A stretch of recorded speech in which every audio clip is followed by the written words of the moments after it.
So I like the idea of being the resource because I think that just sounds so much Sounds more better. appealing. Yeah. Yeah, because investigator sounds like someone who Sounds just has nosy. the Real Snoopy. yeah. Sending out the investigator. Yeah, they're prodding around where you don't want them, right? Yeah.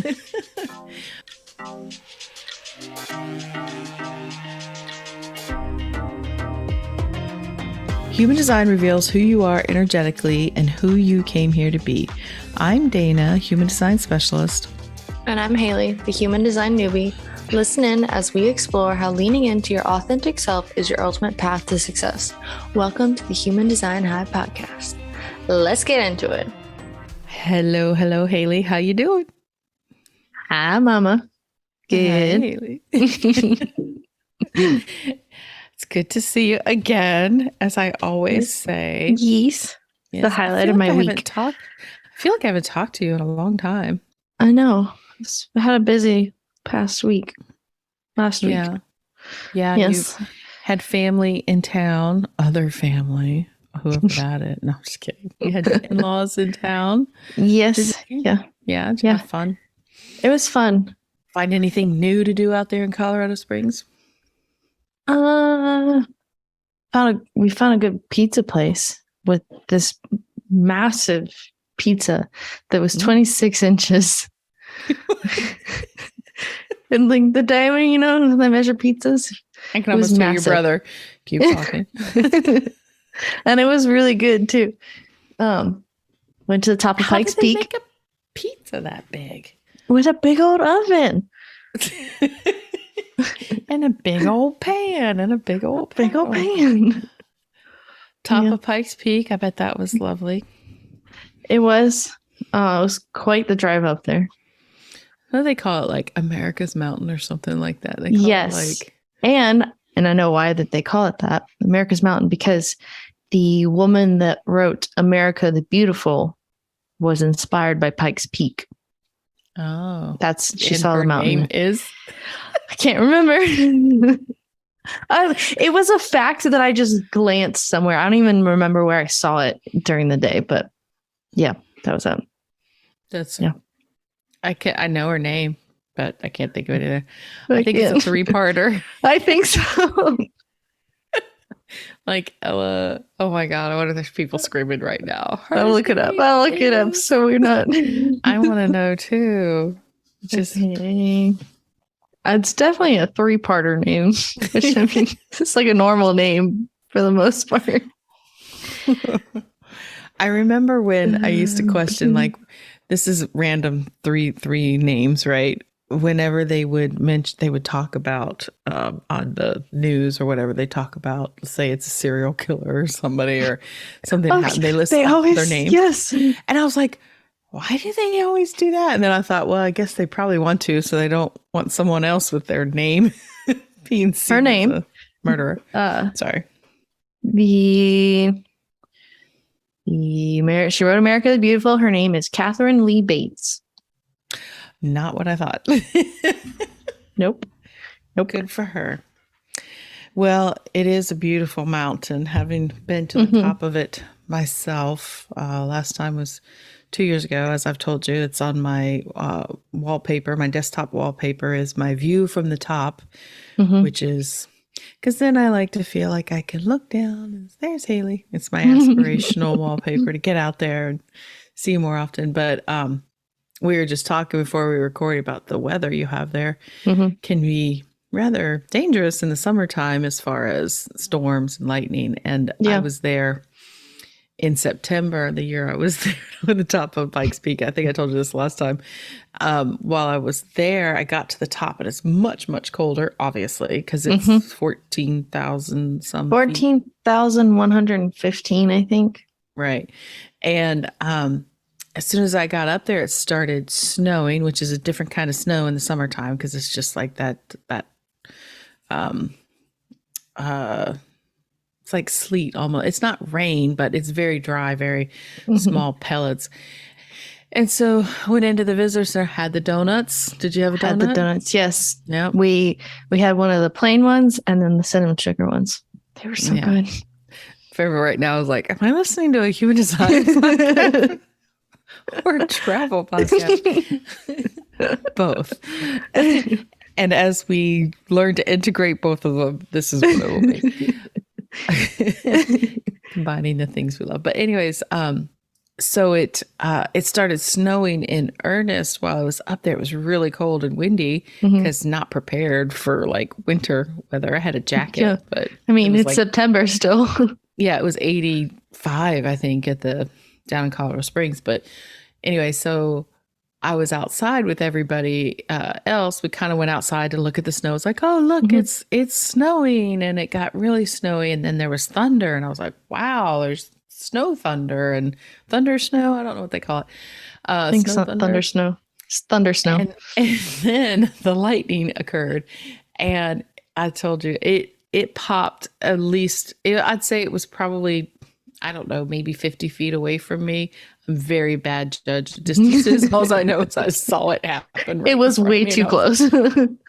Pow. And man, I never got back inside so fast. I'd be like, one of those cats that fall in a bathtub. Full of water. I was like, whoa. Gotta get out of here. So anyways, it's my story. When we went up, oh, it was gorgeous. We went up there and it was, I think it was high 50s by the time we got up there was the temperature. And I think high 50s, low 60s. It was much cooler than what it was down in the Springs. But it was sunny when we first got up there. And then me, Presley, Ralph, and Stan, Presley's uncle, everyone was kind of making their way to the car, but they wanted to go get more pictures, the other group. So we got in the car, and pretty much as soon as we got in the car, it started to like sleet, hail, rain. And we're like, should have gotten in the car earlier. But yeah, it was cool. It's nice. It's nice up there. I'd like to do that tram thing, the mountain cog railway. Sorry, that's what it's called. Yeah, the cog railway. But it's always so full of people, so I don't really want to go. And it's kind of a time commitment. It's very much time commitment, but I bet it's really cool. I love to travel by train. So, anywho. Then Tuesday, or Wednesday, the first day that they were first full day, we went to Garden of the Gods and ended up walking like 3 miles in there alone. And we ended up walking around more later in the day. I had over 17,000 steps on Wednesday alone. Dang. Well, so many steps. I didn't get a notification. Our Apple Watches communicate with each other. That's not really what it is. No. But, I mean, anyway. No, so a little tired. Well, that's good. You got time to restore before next batch of generators show up on your door. You mean tomorrow? Yeah. So you have the thing now that we had here. You do live at the beach, people, especially if you just moved there and you're not from here. Everybody wants to come visit. Everybody knows I'm here now, so they don't visit that much. But now you've moved to the mountains and everybody's like, ooh, Colorado. We have like a revolving door for the next couple weeks. It's fun until you come see me again in September. But so, okay, well, then we better get to it. You got a lot to do, right? So I thought that we would kind of start another series here. Okay. But it's almost like, in a way, a review series / deep dive. Ooh. And what I want to do is to kind of go a little deeper on the 6 lines, the profile lines. Because looking back at our episodes, I know we've done the profiles and then we did the different episodes with the profiles, and I can see that there's a lot of interest there in profile lines. And then as I start looking around at information that I have from my different sources of books and trainings and everything, profiles, there's not a whole heck of a lot. And sometimes you might see it like delineated as 1 through 6, or you might see it with the profile. And so what I thought was, instead of our listeners having to go through the past episodes and kind of parse it out, maybe we would just do one episode for each line to really give a deep dive as a resource, so that they're like, I want to know about the line one because I'm a line one, or my husband's a line one, or my daughter, or whatever. I like it. Oh, thank you. Feels nice and organized. Yeah. So there is a bit of a repeat, but it will be cataloged in a better way for everybody, I hope. Maybe we can tie some of it together. Cool. So as such, being the first and being the foundation of this series, we're going to be starting with the foundational line of the line one. But let's first of all, maybe we should back it up real quick and talk about where the lines come from. Okay. As far as what are the line structures, the 1 through 6 are the lines of the I Ching. Well, the hexagrams, yes. Well, you said the E. You led me and then led me the wrong way. I didn't hear myself. You should know by now, things come out of my mouth that aren't always what I'm thinking. The I Ching, yes. It's the lines of the hexagram. And so in human design, if we were to, let's see, if you looked at like the mandala wheel of someone's design, the bodygraph. So the bodygraph we're always looking at is just those shapes, and it's like looks like the human shape. Then there's also the mandala, which more resembles the astrological signs. And so just like in astrology, there's they use degrees and minutes and that type of thing to help kind of plot where the planets are as they move around. If you put the layer of the hexagrams over that wheel, then you also will see which each gate, starting with, let's just say gate 1, would be delineated into 6 lines. It's kind of help telling time in a sense. That's how they explain it.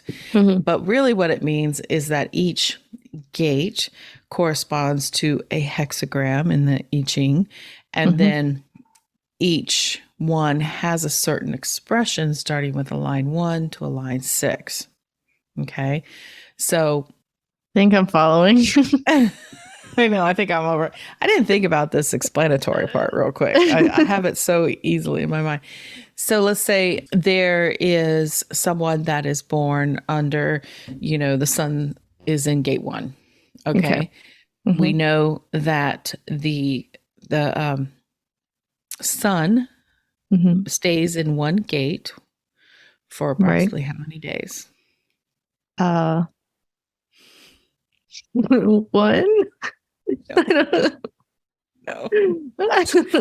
No, not at all. 6 days. Oh, you know what? I should have said tick, 6. Tick, tick, tick, tick. 1, 2, 3, 4, 5, 6. It moves to the next gate. Okay. All right. It's all right. It's all right. We're refreshing here. So yes. So okay. Over the course of 6 days, the sun, just the sun we're talking about right now, will move through each gate, or excuse me, each line expression of that gate. So the line 1 expression is usually a foundational expression. Remember we talked about the analogy or the metaphor, whatever you want to call it, of the house. The house, right? So there's a line 1 expression, line 2 expression, 3, 4, 5, and 6 of that one theme. Of that one gate. Okay? Yes, one theme, gate, hexagram. They're all the same.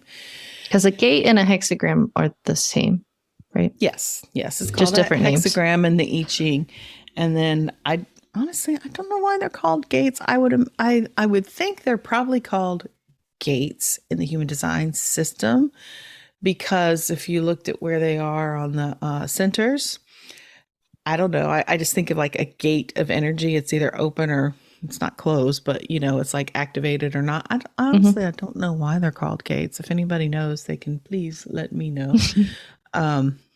There's a lot of things in human design. You just kind of go with it. You're like, okay. Of course. I mean, channel makes sense. Center makes sense. and maybe I'm being really obtuse and ignorant right now of not knowing what a gate, where it got its name from, but I don't really care. Doesn't. I mean, I can see it as like a gate as like a passing through. Yeah, kind of thing. energy and into the center. And so like, Yeah. you have one end on a channel, you know, one on each end of a channel. And so if it's Not you know, if activated. it's not It's activated, I guess you could say it. It's not, I don't like to say it's closed though, because it's not closed. right. It's just not activated. It's just got a little more. consistently. Yeah. Yeah. Yeah. So, Anywho's. So gate and a hexagram.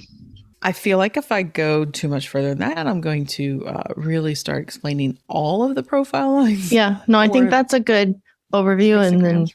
we just go into Yeah. the line one. Yeah, because I want Temper to your also, line one. Yeah.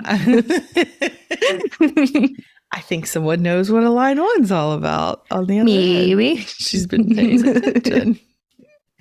So what is your, in a nutshell, view of a line one? So a line one loves research. They want to know everything possible. Like they gotta have it because that's how they feel secure. It makes them feel good. Because then they also want to make sure that they have all the information so that when they can share it, they feel confident in what they're sharing. Very good. That's very true. Yes. And so if we look at if we're talking in the sense of just profile right here, right now, when we're talking about lines, if you have a line one profile, meaning you either are a 1-3, 1-4, or a 4-1, 5-1, those are the only line one profiles, then you are someone who really does become a resource to the people around you. You know, when we talk about type, strategy, and authority is the most important parts to know at first about human design. Yes, it's very important because, you know, that tells you really how you're supposed to interact with the field, how to make decisions and all that other stuff. Profile doesn't really deal with making decisions or anything like that. It is literally how you express who you are. It's how you learn. And it's how the role you play, the character you play in the great, I don't know, in the great grand scheme of things, story of, you know, with everybody else. Your role would be your type, but your character is your profile. And so as such, they attach to the line one in traditional human design the name of investigator. That's what they call it. And in quantum human design, she calls it the resource. And so that does say a lot. It's all about foundational information, as you said, to help themselves feel secure, but also their purpose in the collective is having that foundation of information for everybody, for the safety and security of everybody, because, well, we'll get into that a little bit later. So as such, you know, they are driven by really curiosity. They're very curious individuals. And they need to have that information, like you said, to feel prepared. And so the line ones not only like to gather knowledge, they need to gather knowledge. It's very interesting. Like I said, they're very curious individuals. They're always digging into things. And they're really all about the study of life in general. And let's also go back to the hexagram structure again. Those first three lines are very, what? They're very, because I know it, they're very much about the self. They're inward looking. Yes, they're called the intrapersonal expressions of the lines, meaning, yes, it is through self-study, self-focus, through their own experience is how they learn, right, and grow. And so for this line one, then it's very much a study focus, but it's we'll see the different expressions as we go through. This one is very much detailed towards information, like not experience or anything like that. It is information, right? In like the internet was invented for line ones. Yeah. Anytime we're watching a show together, you're always looking up the actor or actress and trying to figure out what That's else right. they've been in. I can't stop it. I know. Yes, I'm a 4-1. I definitely have the line 1 expression. Mhm. And so, but the information really helps the line 1 understand the big picture of thing. It like helps fill in the gaps because there's always this questioning mind, this curiosity that really needs to have information. I liken it to like, it's more, I see it as somewhat logical in a way. I guess because I'm equating logic with like information. Yeah. Because information generally comes from the mind, right? It's, Mhm. I think, because then they talk about, well, you could have knowledge or you can have understanding. They're different. Like there's knowledge of things, but there's not necessarily experience there. Mhm. So, but I like the idea of being the resource because I think that just sounds so much Sounds more better. appealing. Yeah. Because investigator sounds like someone who Sounds just has the nosy. big- Real Snoopy. Yeah. Sending out the investigator. Yeah, they're prodding around where you don't want them, right? Yeah. But I feel like a line 1, like Mhm. their currency is information rather than like if you had physical money, they'd be like, no, I want to give you my information instead. You know? I'll tell you, I would like to give my information for money. That's my currency. So in a way, you're right. But I mean, because like they have this wealth of knowledge, so it's like Mhm. it's for sharing, but also it's like you said, that foundation. It's like a library, kind of. Yeah. Well, yeah, a resource library. Well, I can tell you that my experience, definitely, I have people come to me that say things like, I have this question about, maybe you know it, but I was contemplating, thinking about after I heard some people discussing, the different lines was also the expression. There's different ways for it to express the line 1 as far as your profile, because whether it's on the conscious side or the unconscious side, Right. and the conscious line 1 would, the conscious side of your personality, let's just say that, or the conscious side of your design, not personality. Sorry. They do call it the personality side, is really more of a soul purpose. It is the incarnation here, the pieces of your gigantic soul that came to earth at this time to experience and learn with those expressions. And then the unconscious side, the red side we've talked about, is the actual physical body, the design side, and what that is here to learn and work through. But it's also, if you're that side of your profile is less obvious to yourself, because it's called the unconscious side. Right.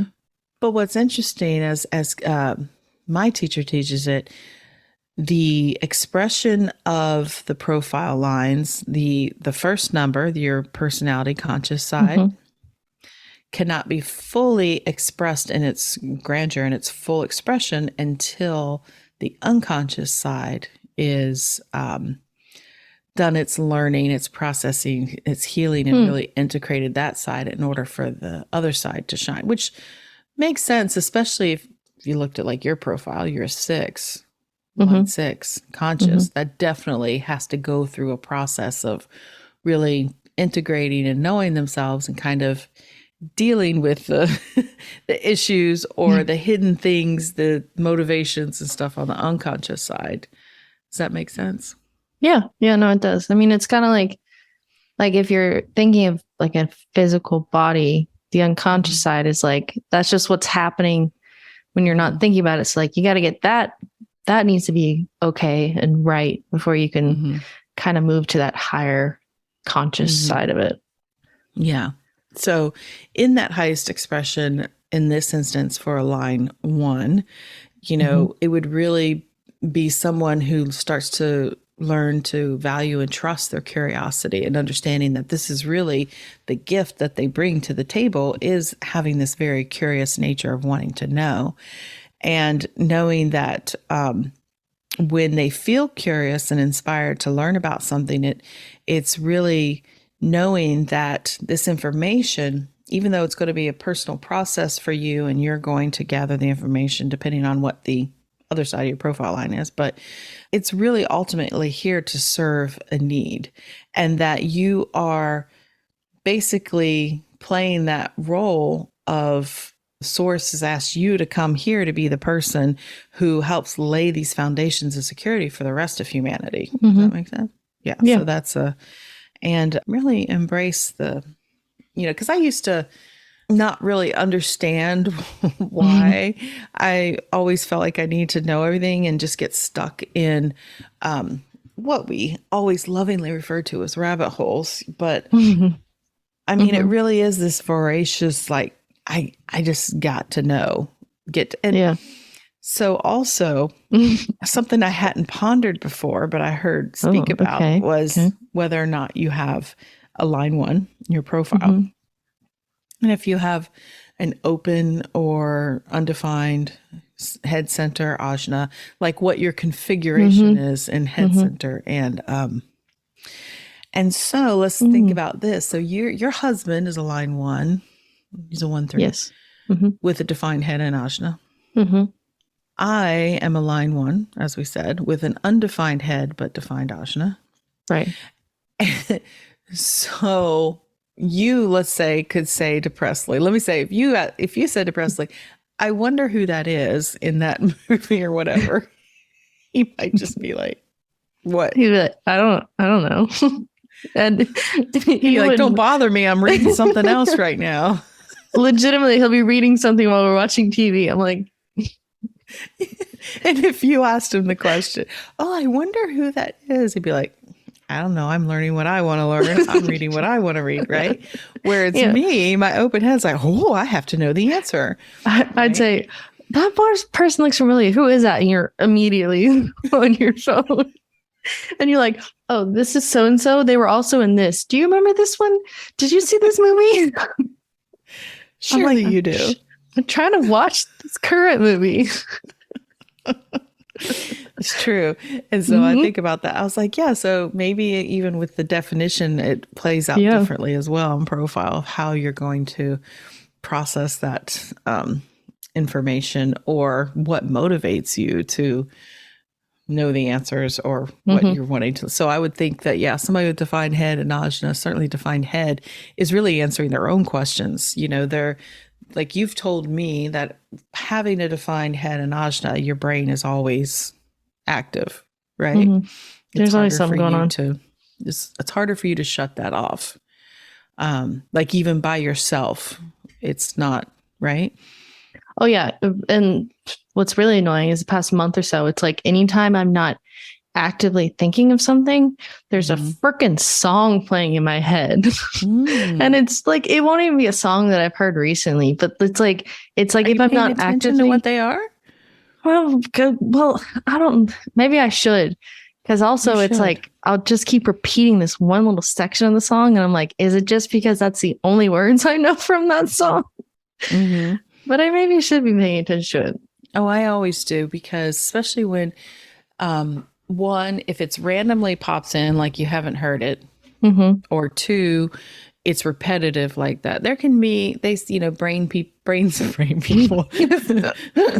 brain scientists, whatever you want to call them, can say, I've heard that sometimes a song repeating like that could be the brain's way of trying to remember other parts of it.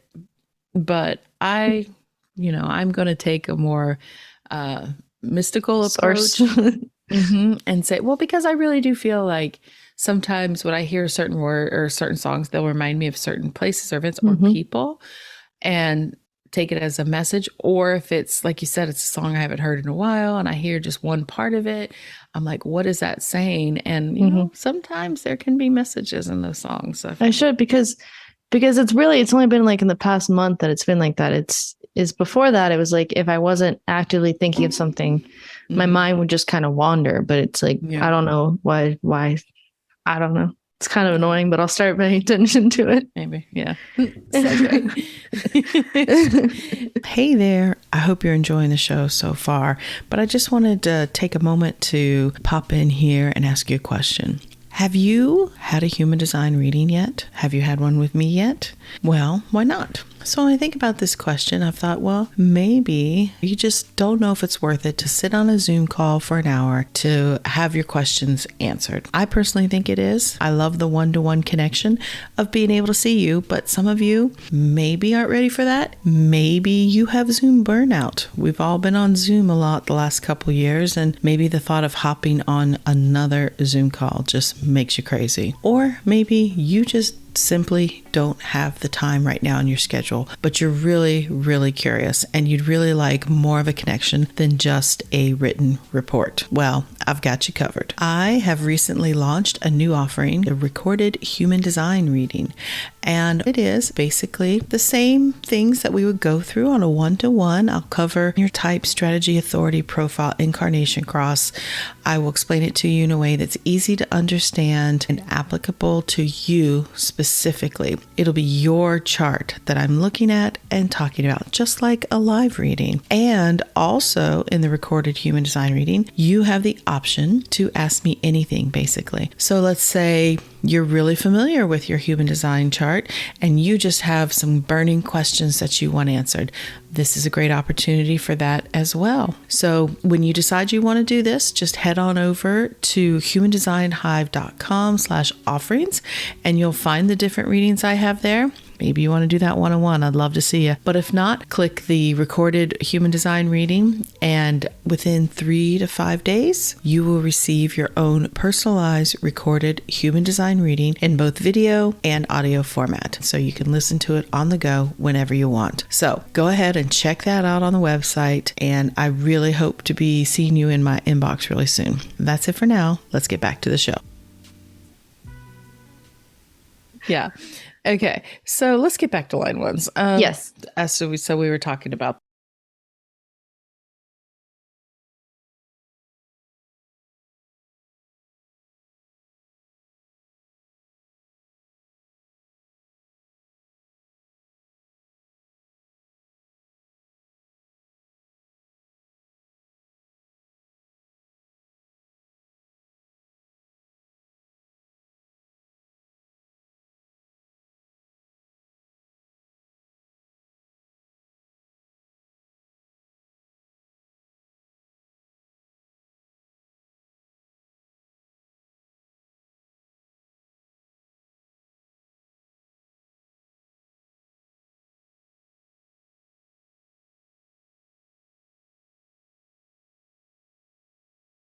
the questioning and everything and why we need to know the answers. So things that can challenge the line one is really, well, there's lots of things. Let's see. How do I want to go about this? Let me ask you this question. So if they have a drive of curiosity, they want to know the truth, they want to know answers. They're trying to create a foundation. It makes them feel safe, makes them feel secure. They're here to be a resource. What do you think it then would be kind of a really universal fear amongst line ones? Not finding the answer, not finding the information. Right. Not knowing enough. Not knowing, yeah. Which does drive because it's interesting though, because once you learn something, it's never satiated. You know, it's like, it's just like the mind, how it works anyhow. It's once you answer a question, there's another question always. And so, yes, they have a fear of not knowing enough, but they also have a fear of the unknown because the information helps them prepare. You know, because if you think about, if you're going to build a house, you need a strong foundation, right? You're preparing for what's to come, and you're preparing for what the tribe, the collective, whatever they need.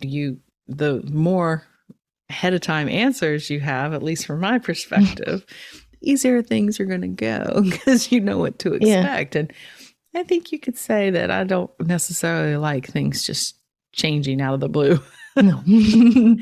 It's so funny because I like to see myself as flexible and adaptable, which I am, but I don't like things like out of my control changing. I was going to say, it's got to be on your terms. Yes. Yeah, Mm. there's a lot of issues. I feel like there could be a lot of like physically like anxiety in this line. Yeah, there could be. Well, because what is, yeah, like you said, what is the motivation is, and that's interesting that you bring that up, because that fear can lead to an unbalanced expression of this line, which would be to letting this fear of the unknown or not knowing cause you to be someone who is like always in research mode, like always digging in, because yes, it's important and they serve a role, but that's only part of the story, because profile consists of two numbers. There's going to be an externalization, because pretty much I think the only one that doesn't have, let's see, the 1-3 is the profile that is doubly self-focused. He is. And oops, dropped my earbud. And so, but pretty much all the other pairings, there is this externalizing factor. It's about taking it outwards and not just keeping it inward focused.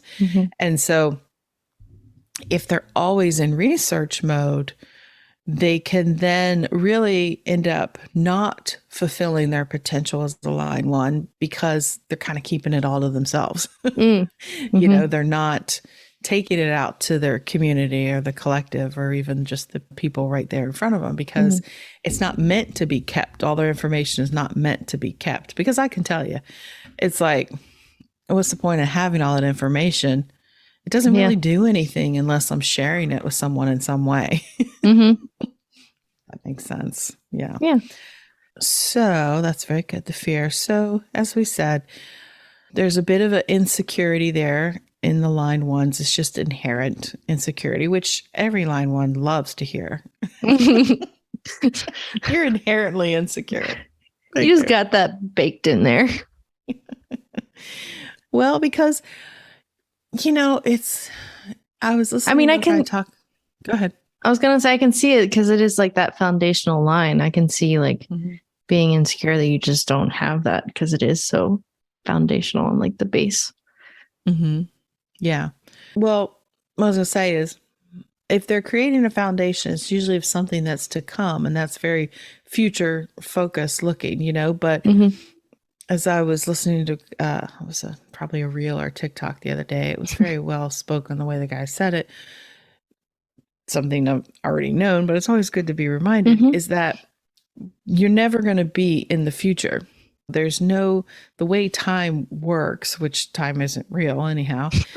There's no time, but you're only like in this moment right here, right now. And so there is this frenetic wanting to gather information to prepare for something ahead of time. And, like you said, that anxiousness, that anxiety of not knowing what's to come can be a real hang up for the line one, if they are left to just their own devices to just keep spinning their wheels and gathering more nuts, squirreling away more nuts for winter. So it's healthy for them to immerse themselves in learning and information. It's a good use of their energy, but to know that there is, a point to it, to which at some point they have to like either experiment with it or share it with people, their people around them, or just, the world or whatever. Okay. So just some advice here for line ones in general is to really follow your passions and learn, see where it guides you, see as your strategy and authority, what it leads you to respond to or be invited to know about or whatever. But don't let the fear of not knowing enough hold you back from getting involved in life. Like, you're going to have to get out there sometimes. You gotta put down the book. Yeah. And I have a hard time with words sometimes. And in particular, for line one entrepreneurs out there, I want you to know, I'm speaking to you right now, you know way more than you think you know. So just go ahead and get started. Follow your strategy and authority. Whatever comes, say yes and just dive in. So I give that advice to myself as well.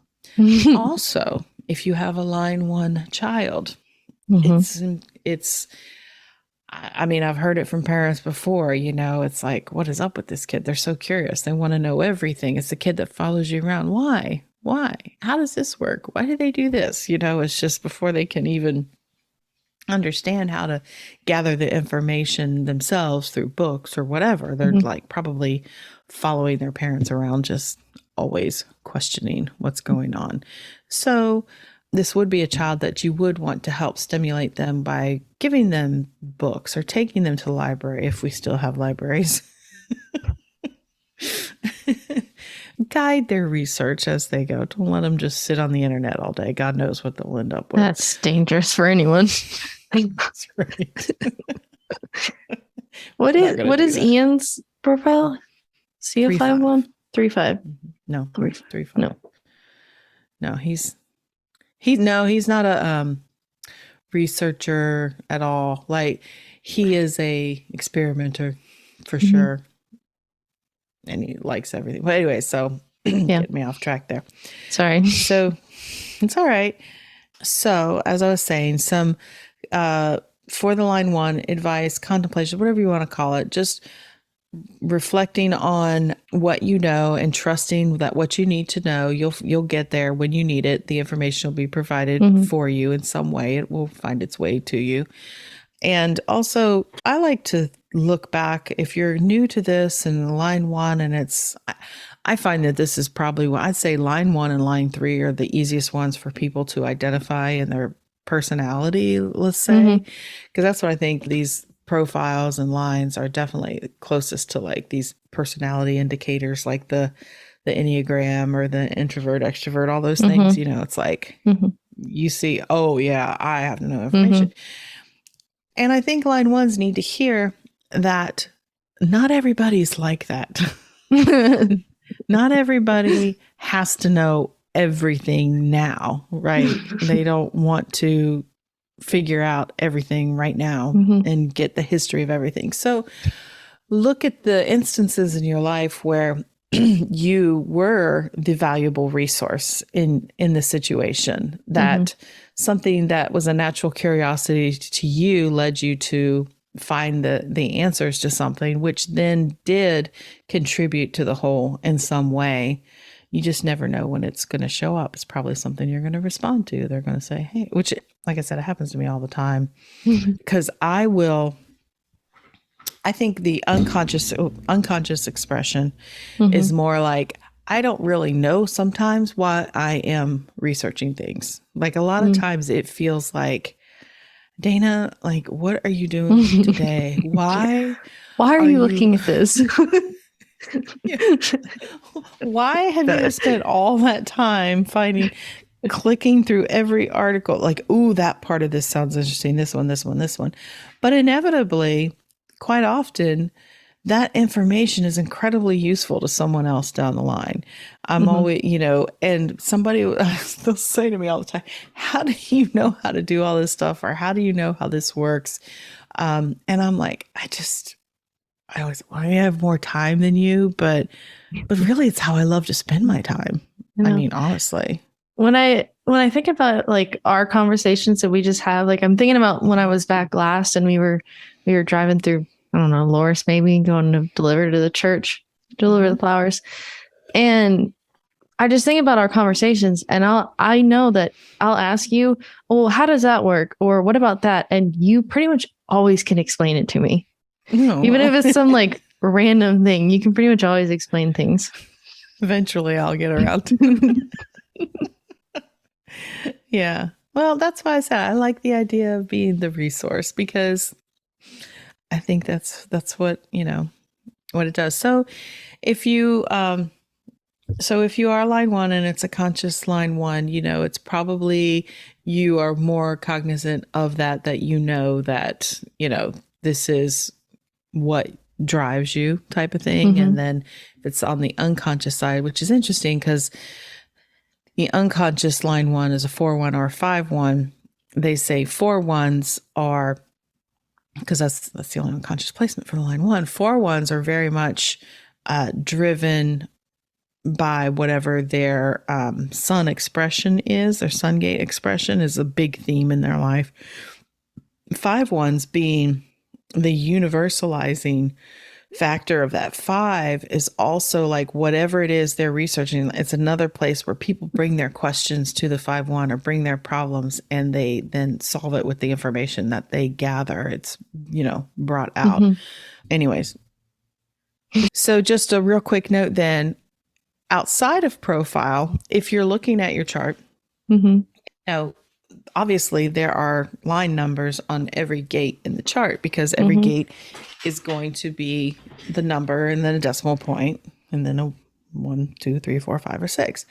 So the line 1 expression of any gate is going to be this foundational understanding expression of whatever that gate is about, the themes that it's about. It's going to be, so that if you have a line 1, say that's in your conscious Mars or something like that, that how you express that gate is going to be very personal to you. It's going to be an introspective, understanding, foundational, information driven. Yeah, of that expression. It's going to be a more personal, and you're going to learn about the themes of the other gates, and express the other gates in your chart in a line 1 energy. It's going to be a very personalized thing, and it's going to be through your own understanding. Does that make sense? And if it were other ones, it would be, so that's, I think I covered most of it. Do you feel like I left anything out?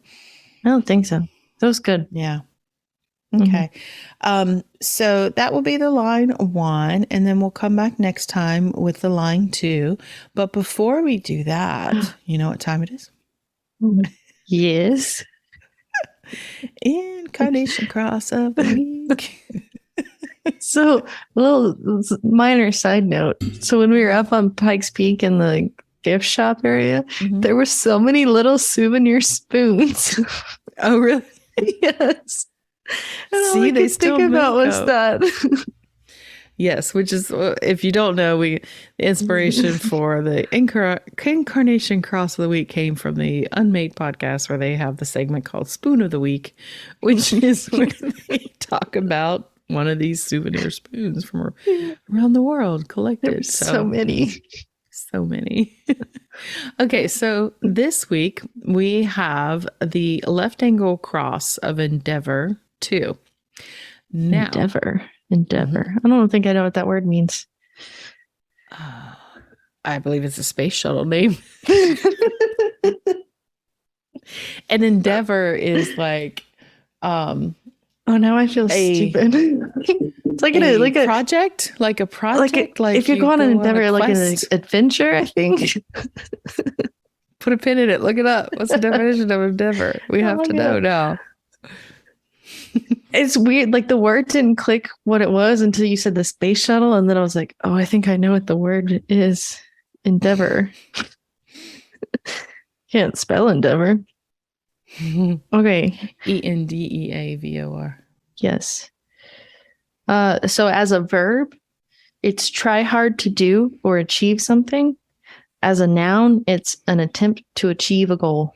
So in Endeavor, there's a mystery movie, no show, 9 seasons. What? Sorry. Mystery movie show, 9 seasons. What? What is that? That's mean. So I'm not just Endeavor? on Google. It's I realize now a show with 9 seasons called Endeavor, and it says mystery. 9 seasons. It looks like it's not a U.S. show. Okay. Based on the actors. Okay, it's Yes. left angle cross. So that means, since we were talking about profile, that means this is the left angle crosses are people that have line 5 or line 6 profiles. So, and that's on either conscious or unconscious. No, just conscious, because your Just profile conscious. is the conscious line 6 or conscious line 5, because the conscious line 4 is either a juxtaposition, 4-1, juxtaposition cross. And for some reason, the 4-6, even though it's two, upper trigram transpersonal lines, for some reason, mathematically, another one of those things they just say, just deal with it, is actually a right angle cross. Left angle cross. And it also confuses me every time. I have to always look, because to me, left angle, you look at something, left is on the left.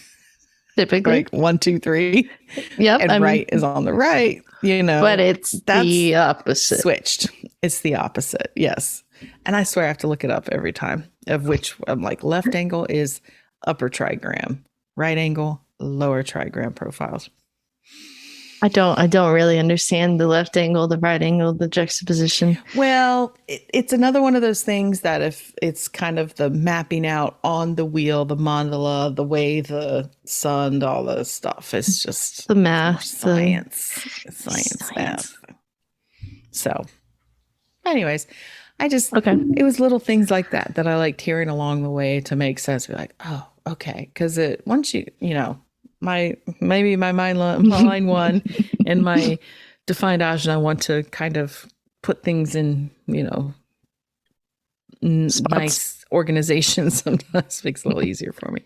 Okay. So the left angle cross of Endeavor 2 consists of the conscious sun in gate 48, which is depth, conscious sun gate 21, which is the hunter, huntress.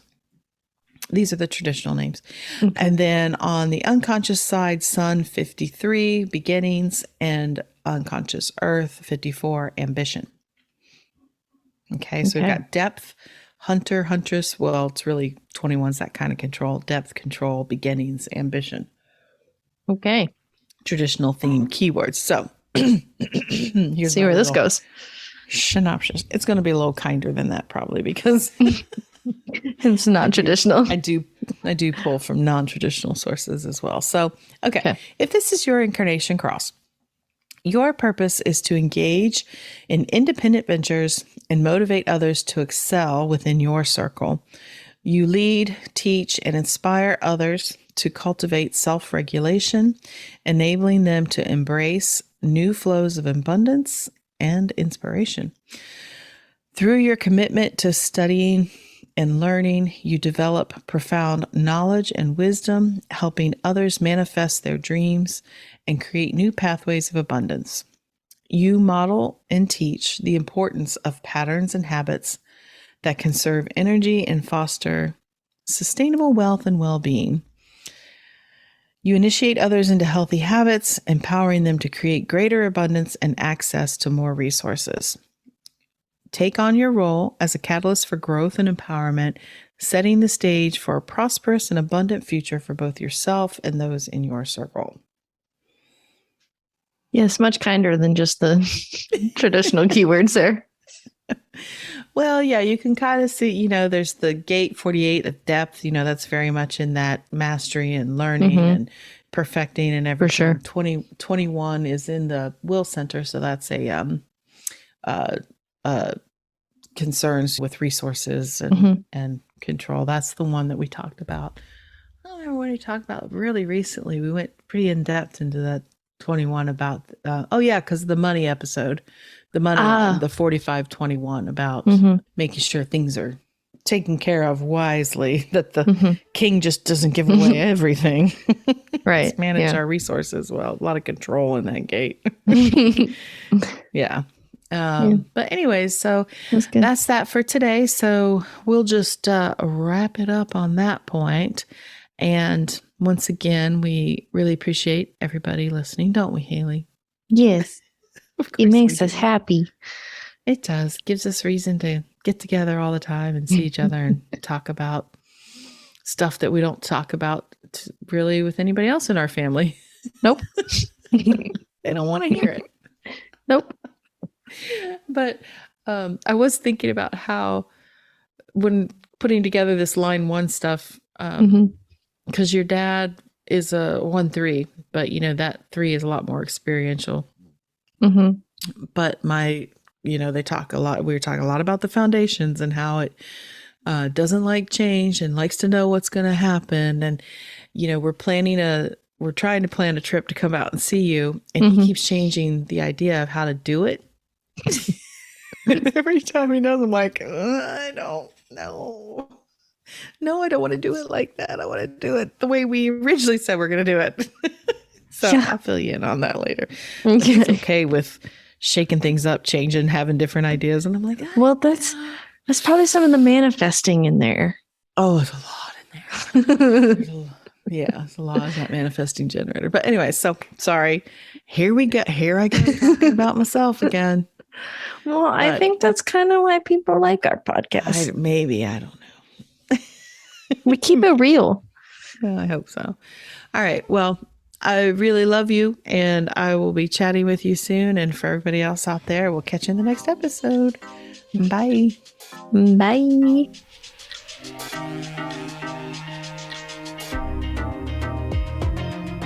You made it all the way to the end of today's episode, so you must have liked what you heard.